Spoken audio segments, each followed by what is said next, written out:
கர்த்தருடைய பரிசுத்த நாமத்திற்கு மகிமை உண்டாவதாக. தேவன் அருளியப்ப மினிஸ்ட்ரி மூலமாக உங்களோடு தொடர்பு கொள்வதிலும் அந்த மகிழ்ச்சி அடைகிறோம். இன்றைக்கும் இந்த நாளிலும் தேவன் நமக்கு கொடுக்கிற வார்த்தை நீதிமொழிகள் 10ஆம் அதிகாரம் 19ஆம் வசனம். சொற்களின் மிகுதியில் பாவம் இல்லாமல் போகாது, தன் உதடுகளை அடக்குகிறவனோ புத்திமான். ஹல்லேலூயா.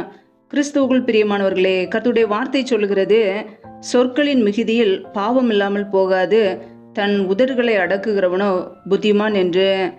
பிரியமானவர்களே, நம்முடைய வாழ்க்கையிலே நாம் உதடுகளை அடக்குகிற பிள்ளைகளாய் இருக்கிறோமா? புத்திமானாய் நடந்து கொள்கிறோமா?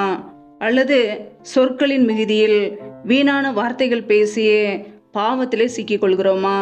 கர்த்தருடைய பிள்ளைகள் நம்மை நாமே ஆராய்ந்து பார்க்க வேண்டும். ஹல்லேலூயா. தன் உதடுகளை அடக்குகிறவனோ புத்திமான். நம் தேவ பக்தியுள்ள ஜனங்களாய் வாழ வேண்டும். நம்முடைய உதடுகளை காத்து கொள்ள வேண்டும். ஹல்லேலூயா.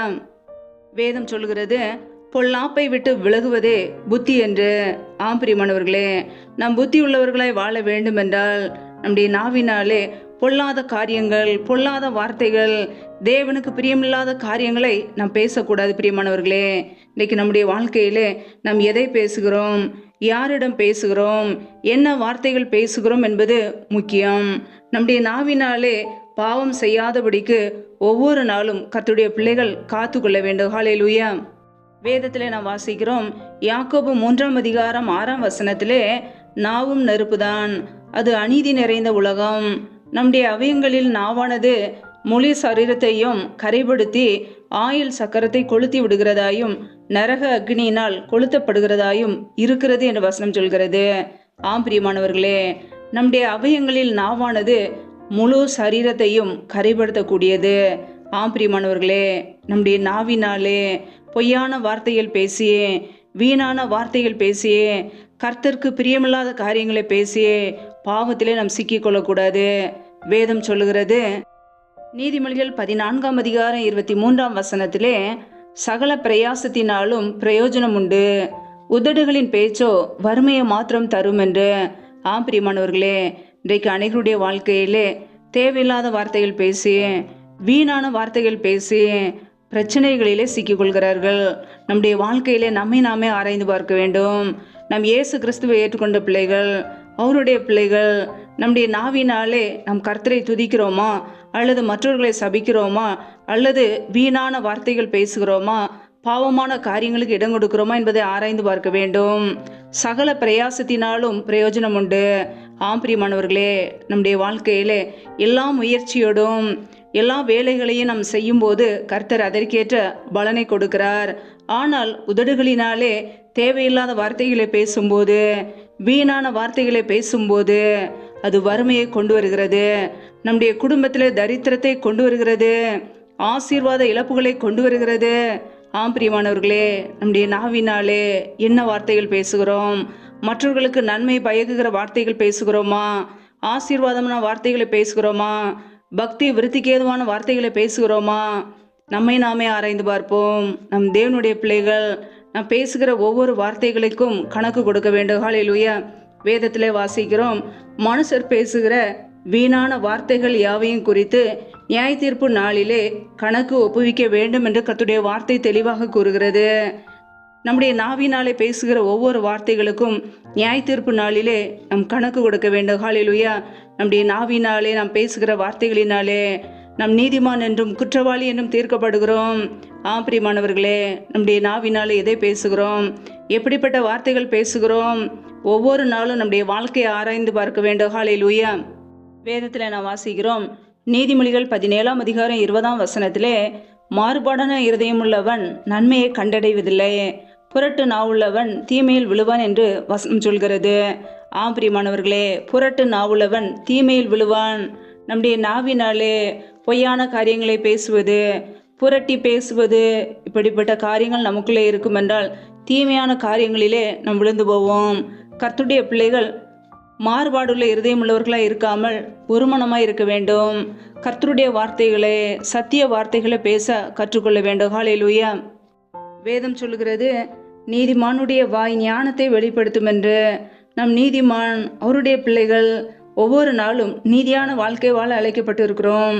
நம்முடைய வாயிலே ஞானத்தை வெளிப்படுத்துகிற வார்த்தைகள், சத்திய வார்த்தைகள், கர்த்தருடைய வார்த்தைகள் ஒவ்வொரு நாளும் இருக்க வேண்டும். ஹalleluya. இன்றைக்கு நம்முடைய வாழ்க்கை எப்படி இருக்கிறது? நம்மை நாமே ஆராய்ந்து பார்ப்போம்.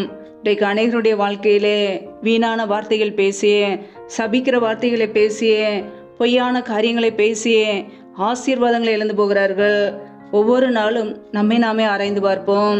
வேதத்தில் வாசிக்கும் பொழுது பிரசங்கி 5ஆம் அதிகாரம் 2ஆம் வசனத்திலே தேவன் வானத்தில் இருக்கிறார், நீ பூமியில் இருக்கிறாய், ஆதலால் உன் வார்த்தைகள் சுருக்கமாய் இருப்பதாக என்று வசனம் சொல்கிறது. ஆம் பிரியமானவர்களே, நம்முடைய வார்த்தைகள் சுருக்கமாய் இருக்கட்டும். தேவன் நம்மை கவனித்து கொண்டு இருக்கிறார்.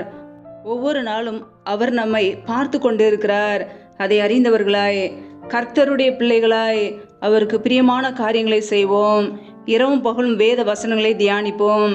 தேவையில்லாத காரியங்களுக்கு, வீணான காரியங்களுக்கு இடம் கொடுக்காதபடிக்கு ஒவ்வொரு நாளும் நம்முடைய உதடுகளை காத்துக்கொள்வோம். ஹalleluya. கர்த்தருடைய பிள்ளைகள் நம்முடைய வாழ்க்கையில் உள்ள எல்லா காரியங்களையும் ஆராய்ந்து பார்த்து ஒவ்வொரு நாளையும் ஒவ்வொரு நிமிஷத்தையும் கர்த்தருக்காக நாம் கொடுப்போம். ஹalleluya. காலத்தை பிரயோஜனப்படுத்தி கொள்வோம். ஏனென்றால் கடைசி காலமாக இருக்கிறது. நாட்கள் பொல்லாதவைகளானதால் காலத்தை பிரயோஜனப்படுத்துங்கள் என்று வேதம் சொல்கிறது. ஆம் பிரியமானவர்களே, ஒவ்வொரு நிமிடத்தையும் நாம் கர்த்தருக்காக செலவழிக்கும் போது கர்த்தர் நிச்சயமாய் நம்மை ஆசீர்வதித்து உயர்த்துவார். ஹalleluya. கர்த்தருடைய பிள்ளைகள் வீணான காரியங்களுக்கு விலகி வாழ்வோம்.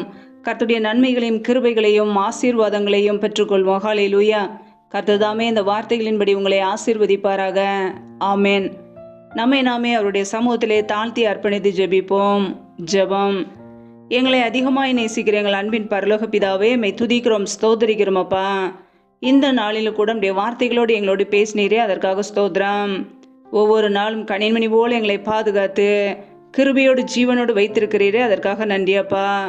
நல்லவரே மை துதிக்கிறோம், வல்லவரே மை துதிக்கிறோம், மகிமை உள்ளவரே மை துதிக்கிறோம். நேற்று மீண்டும் மீண்டும் மாறாத எங்கள் அன்பு நேசரே மை துதிக்கிறோம் அப்பா. ஒவ்வொரு நாளும் எங்களை பத்திரமாய் பாதுகாத்து எங்களுடைய தேவைகளை சந்திக்கிறீரே, நன்றி. உண்ணவும் உடுக்கவும் தங்குவதற்கு இடமும் கொடுத்து எங்களை பாதுகாக்கிறீரே, நன்றி அப்பா. இப்பொழுது இணைந்திருக்கிற ஒவ்வொரு குடும்பங்களையும் உடைய கரங்களிலே அர்ப்பணிக்கிறோம். என் தேவன் தாமே ஒவ்வொரு குடும்பங்களையும் பாதுகாத்துக் கொள்வீராக. பிள்ளைகள் செய்த தவறுகள், குறைகள், குற்றங்கள் எல்லாவற்றையும் மன்னிங்கப்பா. உடைய பரிசுத்த இரத்தத்தினால் கழுவி சுத்திகரிங்க. ஒவ்வொரு குடும்பங்களையும் ஆசீர்வதிங்க. உடைய நன்மையினால் நிரப்புங்கப்பா. இந்த இரவு நேரத்தில் இன்பமான நித்திரையை கொடுங்க. சத்துரு கொண்டு வருகிற எல்லா போராட்டங்களுக்கும், பிரச்சனைகளுக்கும், மரண பயங்களுக்கும், இருளின் அதிகாரங்களுக்கும் விலைக்கு பாதுகாத்து கொள்ளுங்க.